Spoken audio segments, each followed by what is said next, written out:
The Stormrider is, as it stands right now, my favorite off-roading vehicle in the game. This outstanding rally car not only destroys its all-terrain competition, but also comes insanely close to beating some of Jailbreak's best cars on their own playing field.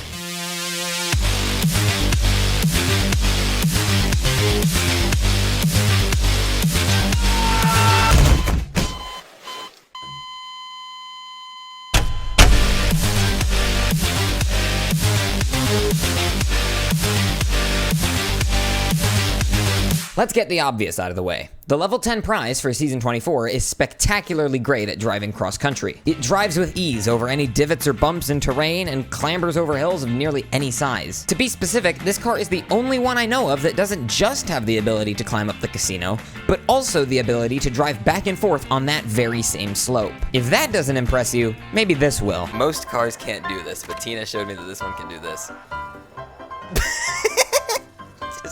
Oh, that is Spider-Man car, Spider-Man car. awesome. This degree of strength allows the Stormrider to get up almost every hill, with the only downsides being that it sometimes slips off the hill and falls backwards, or that the front of the car prevents it from climbing the wall altogether, something that Monster Suspension actually helps with. Regardless, this thing can climb. It's not just uphill drive that makes this vehicle an off-roading beast, though. This is one bouncy rally car. This bouncing only helps with scaling whatever ground lies in front of you, and also results in some serious airtime when the hills are steep enough. So, like I've said already, the Stormrider is currently my favorite Jailbreak vehicle designed for kicking up dust. Or, in this case, snow. But wait, there's more! The Stormrider has crazy good handling. Now, let's keep in mind, I'm pretty terrible at determining whether or not a car's handling is good, but this feels significantly better than most of the vehicles I've driven before. Because I got this car before anyone else, thank you, Betty Mo, I can't see what the Jailbreak wiki says in regards to its actually handling value.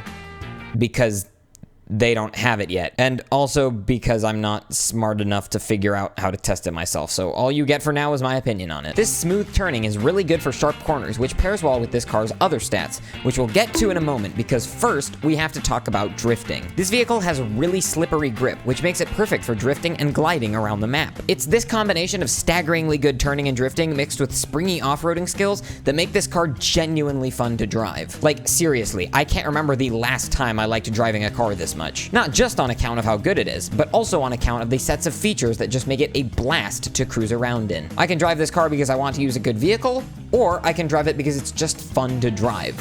I'm not really sure how else to explain it. But wait, there's still more! I know you guys have been waiting, so I'll just give it to you plain and simple. The Stormrider's top speed is 197 miles per hour. But before you get ready to burn the Jailbreak HQ to the ground, this car's acceleration is goated. In 1 second, it goes from 0 to 82 miles per hour. For comparison, the Roadster hits... Wait, no, there's no way. Okay, unless the Jailbreak wiki is wrong, the Stormrider has a better launch speed than the Roadster. No, there's no way. Hold on, I gotta test this myself.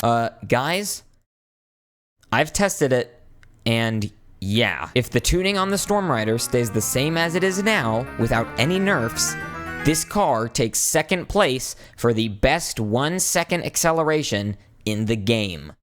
That's wild. And it feels wild too. This thing shoots off like a bullet. Its acceleration is undeniably stellar, as the Stormrider achieves speeds of over 180 miles per hour in under 10 seconds. To actually hit its top speed, which again is 197 miles per hour, it takes around 25 seconds, which is a pretty big drop in acceleration rate, but nonetheless impressive up until that point. Finally, to round it all off, this vehicle's braking is legitimately insane. It comes to a full stop from its top speed in almost 2/3 of a second, and so violently that it would probably hurt anybody inside. This car also boasts a reverse speed of 83 miles per hour, which is noticeably above average. All in all, the Stormrider has undoubtedly great stats, and in my experience, is one of the most fun vehicles to drive cross-country in.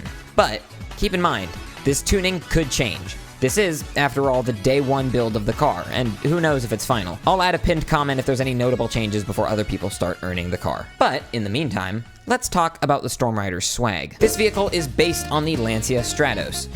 Actually, it was the Lancia Stratos let me explain. Originally, when the car was announced, it was called the Stratos, and looked a bit different from a few angles than it does now. However, Bad Emo wants to avoid cars in-game resembling real-life brands too much, so the designer of the car, Icleon, had to make a few minor tweaks to the model. After a quick rename, the Stormrider was added to Jailbreak. Either way, the Stratos, that is the real-life car, is not the type of car I've ever been particularly interested in, appearance-wise. That being said, it's definitely growing on me. I like it a lot more now than I did when I first saw it. Let's talk about some of the details. This vehicle's coolest and most unique aspect, at least for me, are its headlights. This is the second car in the game to have animated flip-up headlights after the Wedge. But that's not all. The headlights resting on top of the car actually have visible light beams when activated. All of these different kinds of headlights combined is super cool, and the way they act like a flashbang is just too funny.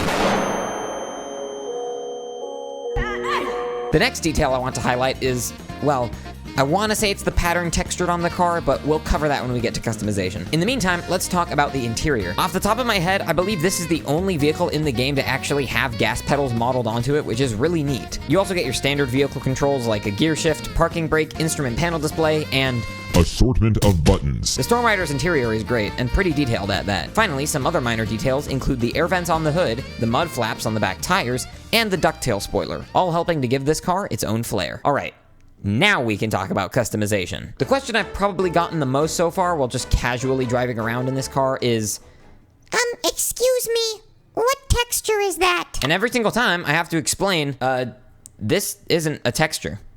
Wait, what? The Stormrider is the third vehicle in Jailbreak history to have 3 customizable colors on the outer body. The body color option changes this part, the secondary body color option changes this part, and the seat color option changes this part. These 3 choices allow for some great color combinations. What's really cool is that the other 2 cars with this many color options, those being the Carbonara and the Venom, only have a small stripe as the recolorable piece, while the Stormrider's third color option changes multiple parts of the design. It's definitely the most colorful vehicle in the game thus far. Additionally, despite the ducktail on the back of the vehicle, this car does have a spoiler option, but I have yet to find one that I like on it. Lastly, one minute thing I noticed is that recoloring the headlights does not change the colors of the beams, but that's just a nitpick in my opinion. So, while looks are subjective, this nifty off-roader has plenty of details to gush over, and I love it for that. I said it right at the beginning, and I'll say it again. The Stormrider is my favorite car in Jailbreak, made to drive on more than just the road, and not just because of its design. This rally car is incredibly fun to drive, and never backs down, no matter the size of the mountain ahead. I would 100% recommend this car if the stats stay the same as they are now, and I can't wait to cause more avalanches as I tear up trails for many more seasons to come. A massive thank you to the Bad Emo team for letting me review this car early, and thank you for watching.